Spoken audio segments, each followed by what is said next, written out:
Chris Weinbacher, une question pour vous. On a l'impression dans les pays en développement, dans les pays émergents, que des grandes entreprises telles que la vôtre mettent l'accent essentiellement sur la gestion des maladies plutôt que sur une cure. Parce qu'il y a plus d'argent à gagner dans la gestion des maladies plutôt que dans la guérison de ces maladies. C'est un petit peu l'expression qu'on a. Et c'est dans le domaine de la gestion des maladies que vraiment il y a beaucoup d'argent à gagner.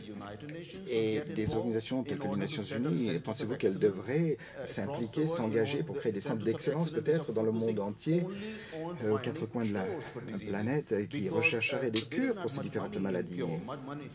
Et évidemment, une fois que la cure est trouvée, les bénéfices sont moindres. Qu'en pensez-vous? Et quel est votre point de vue à ce propos? Une guérison est votre priorité ou alors la gestion, puisque c'est bon pour votre bilan?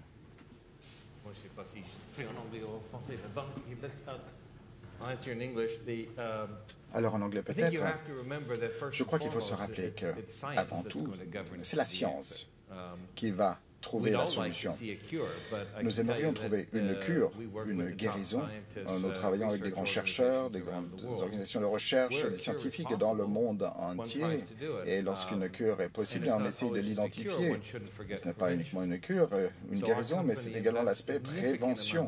Notre société investit de très gros montants dans les programmes de vaccination. La fièvre dingue, par exemple, c'est une très grosse menace qui est exacerbée par le changement climatique, puisque vous avez des températures plus élevées aujourd'hui, et vous avez la fièvre dingue dans des régions où ça ne se trouvait pas auparavant, au sud des États-Unis par exemple, dans les Caraïbes et en Europe du Sud, dans le bassin méditerranéen, et nous dépensons plus d'1 milliard d'euros pour mettre au point un vaccin contre la fièvre dingue qui sera disponible, nous pensons, d'ici 2 ou 3 ans. De nombreux vaccins ont été développés. Évidemment, nous sommes un leader dans ce domaine de la recherche et de l'élaboration de vaccins. J'étais à l'OMS jeudi dernier, suite à une invitation de Margaret Chan, et notre société a été la seule société jusqu'ici à être impliquée dans la maladie de la mouche tsetse, la maladie du sommeil. Nous avons donné des médicaments gratuitement et nous avons créé des infrastructures. 50 millions de dollars ces quelques dernières années, non seulement pour la fourniture de médicaments, mais dans la mesure où il y a une toxicité potentielle, eh bien nous avons également fourni la logistique en collaboration avec Médecins sans frontières pour distribuer les médicaments gratuitement, les mobylettes.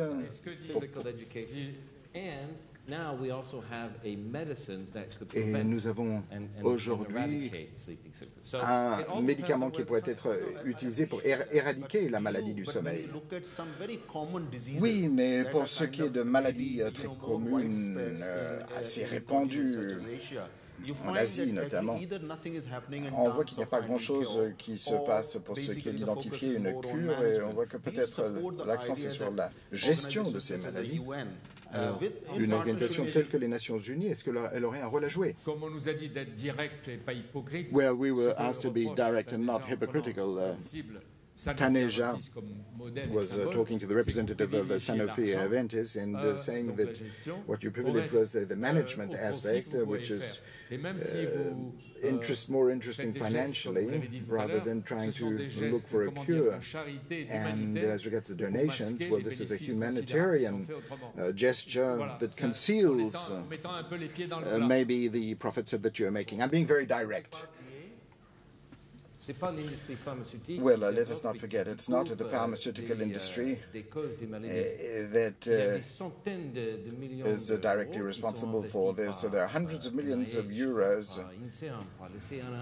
that are invested by CNRS and by other organizations, and nobody has found the cures for a number of illnesses today, but many people are working on this. But what is very important for us is prevention. If we look at the major trends today, There's the environment, there is the aging of our populations and economic growth. So all of these elements are interdependent, interlinked. And if there's urban development, then there are a number of other factors that come into play and that can explain the presence of these illnesses. If you talk to the ministers of health in Africa and China or elsewhere, well, the major illnesses are cancer and cardiovascular diseases. Diabetes is something that you can prevent. We're not talking about treatment here, but we're working very hard in the area of prevention. I'm the founder of a group of CEOs that is attempting to set up a program based on education and to protect the employees of our companies in our different countries, to protect them health-wise, to get them to do more sport, to stop smoking. And this is something that we're doing. And obesity, malnutrition,